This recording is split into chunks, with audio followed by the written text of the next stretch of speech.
Political impact on BJP, क्योंकि आप ये मत भूलिए कि आलोचना बीजेपी की भी होनी चाहिए और बहुत जबरदस्त होनी चाहिए। हमने आम आदमी पार्टी की आलोचना की है, आम आदमी पार्टी के नए गोदी मीडिया की आलोचना की है, हम लोगों ने केजरीवाल के बारे में बात की है, राघव चड्ढा, संदीप पाठक, अशोक मित्तल, बीजेपी के बारे में भी तो बात करें। और ये रहे कुछ मेरे पॉइंट्स, फिर आप उस पर बताइएगा। BJP, I feel that there is an operation Kamal fatigue in this country with in the BJP.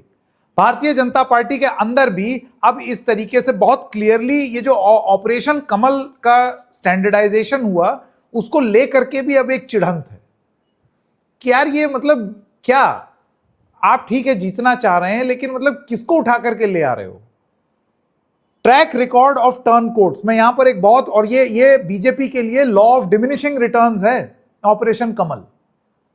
उसका मैं आपको उदाहरण देना चाहता हूं। एडीआर यानी कि एसोसिएशन ऑफ डेमोक्रेटिक रिफॉर्म्स की एक रिपोर्ट आई थी 2024 में, 2024 के लोकसभा चुनाव में। सोहित, आप हैरान हो जाएंगे कि बीजेपी ने जितने बाहर से लाए गए या आए हुए कैंडिडेट्स परोसे थे 2024 में, उसमें से 67% लोग हार गए। इतना खराब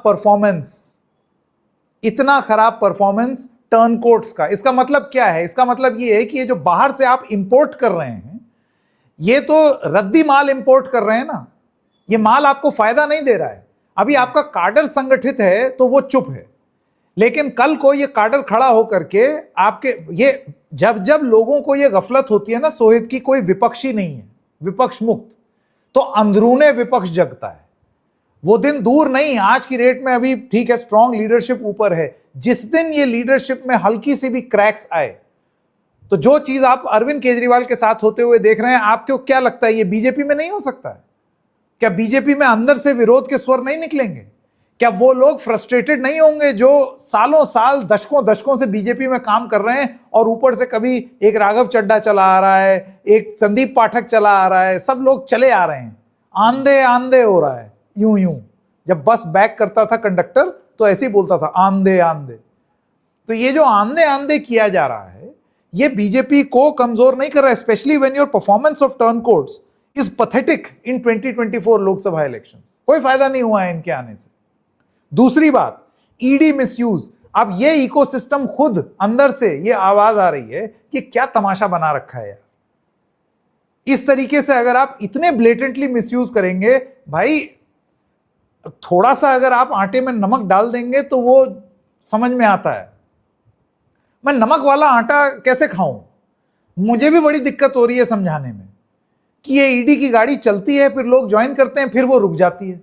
अशोक मित्तल के केस में यही होगा, बिल्कुल यही होगा।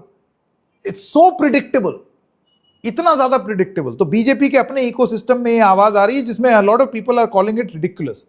दूसरी चीज, आप ये मान लीजिए कि राज्यसभा में ये जो लोग गए हैं ना, ये ऑटोमेटिकली अज्यूम करना बीजेपी का कि अब पंजाब में हमारा तो हरित क्रांति आ जाएगी। ऐसे नहीं आती हरित क्रांति। आपको क्या लगता है अब अरविंद केजरीवाल भी, चोटिल अरविंद केजरीवाल, वो भी दिमाग लगाएंगे? BJP was never in play in Punjab. यह आम आदमी पार्टी वर्सेस कांग्रेस की लड़ाई थी, और अगर आम आदमी पार्टी कमजोर होती है तो आम आदमी पार्टी अपने आप को मजबूत करने की कोशिश करेगी। ये जो 4.5 साल की एंटी इनकम्बेंसी है, इसको अब वो आइडियोलॉजिकली गद्दार और बीजेपी की रणनीति, पंजाब को धोखा मिल गया ना नैरेटिव, पंजाब के इशू ठंड लग गए और उधर कांग्रेस प्ले में आएगा। तो बीजेपी का अगर ये सपना है या सब्ज बाग देख रहे हैं कि इससे automatically they are in play in Punjab, तो they are sadly mistaken. At least ये मेरा जो पॉलिटिकल अंडरस्टैंडिंग है एज अ रिपोर्टर, वो ये चीज कहती है। और बस इतना ही है मेरा बीजेपी के लिए कहना। सोहित नहीं, और मैं तो लगातार, क्योंकि आपको भी पता और ये चैनल पर तो हम लगातार भारतीय जनता पार्टी पर इसलिए भी सवाल उठाते हैं कि आपने एक मजाक बनाकर रखा है, ना केवल लोकतंत्र का, पूरे के पूरे सिस्टम का।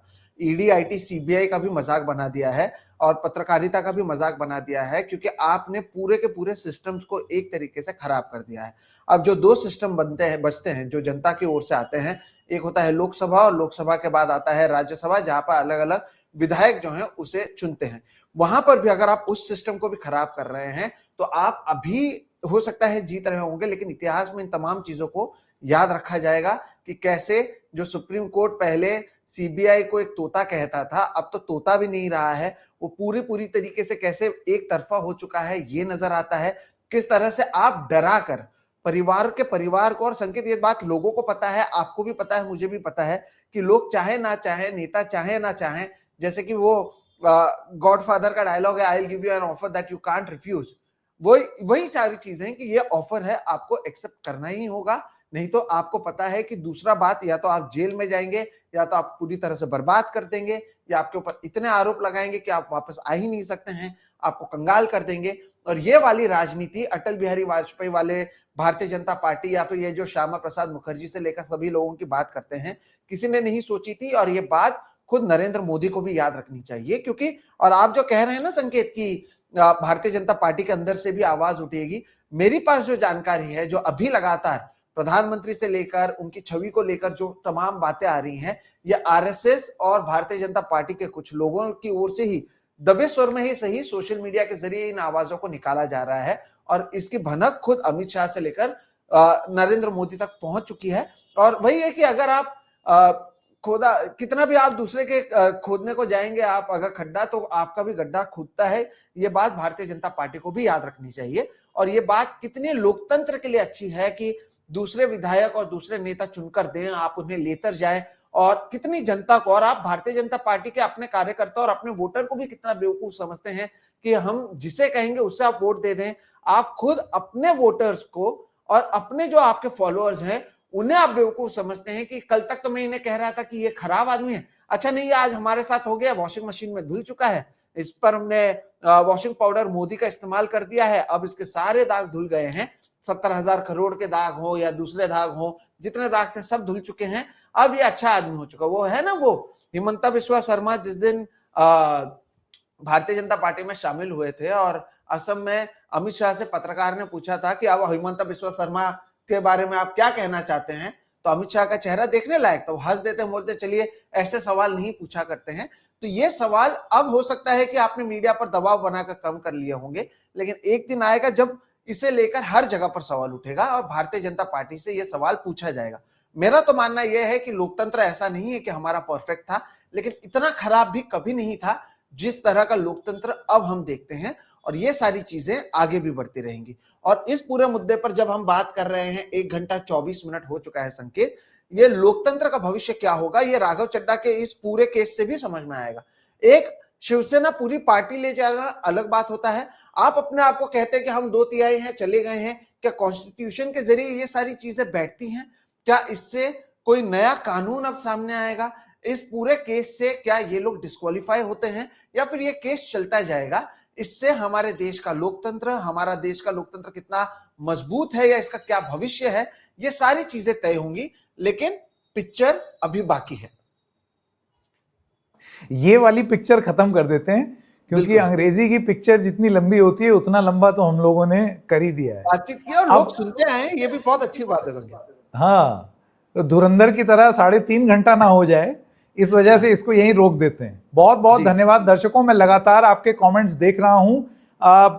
आप लोगों से बस एक ही गुजारिश है, देखिए सिर्फ इसलिए कि आपको हमारी कही हुई बात अच्छी लगे और इसलिए मैं आपके बायसेस को कंफर्म कर दूं, ये ना सोहित का मिजाज है न मेरा। बात जो सही हो, भले ही वो लोकप्रिय हो या ना हो, इस मंत्र को लेकर के हमेशा से अपनी पत्रकारिता की है। कोरी लोकप्रियता के पीछे अगर भागना होता तो आप ये समझ लीजिए कि प्लेटफॉर्म्स और भी थे, मंच और भी थे, सजे हुए थे, छोड़ करके यहां पर इसलिए नहीं आए हैं, और मैं तो 2-2 बार इसलिए नहीं आए हैं कि हम सिर्फ इसलिए आए हैं कि जो मन में सही लगता है इतने सालों में वो सही तरीके से आपको बता दे। आपकी आलोचना सरमाथे पर, आपकी प्रशंसा सरमाथे पर, लेकिन अगर आप गाली बकेंगे, गंदी बात करेंगे, तो फिर डिलीट करने का और ब्लॉक करने का हक मेरा होगा, ये आप जान लीजिए। बहरहाल बहुत बहुत धन्यवाद। मैं देख रहा हूं लगातार कमेंट सोहित, मुझे बहुत अच्छा ये लग रहा है कि 1.5 घंटे में भी दर्शक बोर नहीं हुए हैं और लगातार एंगेज कर रहे हैं।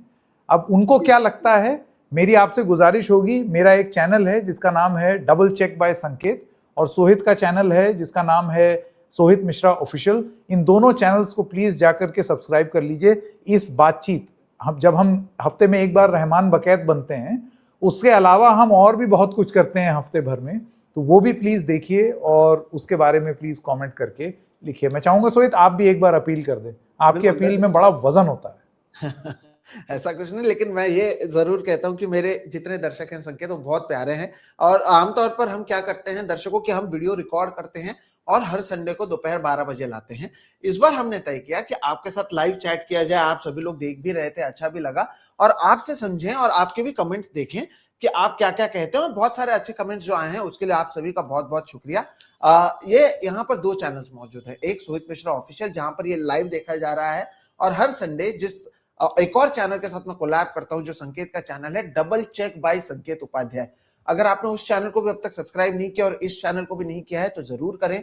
कमेंट सेक्शन में इस पूरे बातचीत में आप इतने समय तक जुड़े रहे, आप क्या सोचते हैं, हमारी कौन सी बात सही लगी और कौन सी बात गलत लगी, दोनों बात आप बताइएगा और उस पर भी हम गौर करेंगे। और क्या अगले हफ्ते हमें लाइव आना चाहिए या जिस तरह से हम कार्यक्रम लाते हैं वो भी आपके कमेंट सेक्शन में इंतजार रहेगा। 2 चैनल सोहित मिश्रा ऑफिशियल और डबल चेक बाय संकेत उपाध्याय, इन्हें सब्सक्राइब करना ना भूलें। पूरे हफ्ते बहुत सारे वीडियोस इन दोनों चैनल पर आते हैं, जिसे मैं बहुत दावे के साथ कहता हूं कि आप पसंद करेंगे और आपके काम की बातें इन दोनों चैनल पर होती हैं।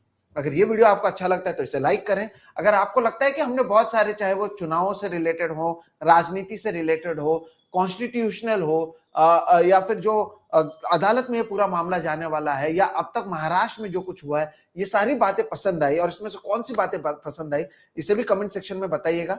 और चैनल में अगर ये सारी चीजें आपको अच्छी लगती है तो इसे अलग अलग सोशल मीडिया पर भी शेयर करें। अगले हफ्ते फिर मिलेंगे 12 बजे लाइव या फिर रिकॉर्ड के साथ। आपके कमेंट सेक्शन वो तय करेंगे। फिलहाल मुझे लगता है संकेत आप हम दोनों को दीजिए इजाजत, और फिलहाल इस लाइव को हम खत्म करते हैं। फिलहाल दीजिए नमस्कार, बहुत बहुत शुक्रिया।